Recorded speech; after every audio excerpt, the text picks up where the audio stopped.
কয়েকদিন আগে দিদিভাই বাড়ি গেছিলাম। দিদিভাই হলো আমার ননদ, আমার চেয়ে অনেক বড় আর কি। তো তার বাড়িতে ছিল অন্নপূর্ণা পুজো। তো সেখানে গিয়ে পুজোটা সত্যি আমি খুব ভালোভাবে দেখতে পেলাম। আমি কোনোদিনও অন্নপূর্ণা পুজো সেভাবে দেখিনি, খুবই ভালো লাগলো। ফার্স্টে কুমারী পুজো হলো, তারপর এখন এখানে আরতি হচ্ছে।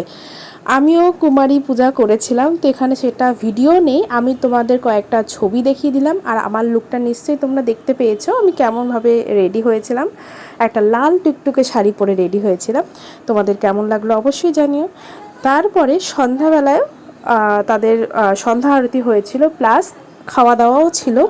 তো এখানে দেখো একটা কিউট ডগি এসেছিলো, ও খুবই কিউট ছিল। যাই হোক, সন্ধ্যাবেলা আমি এরমভাবে সেরেছিলাম, খুবই হালকা সেরেছিলাম যেহেতু ভীষণ গরম ছিল।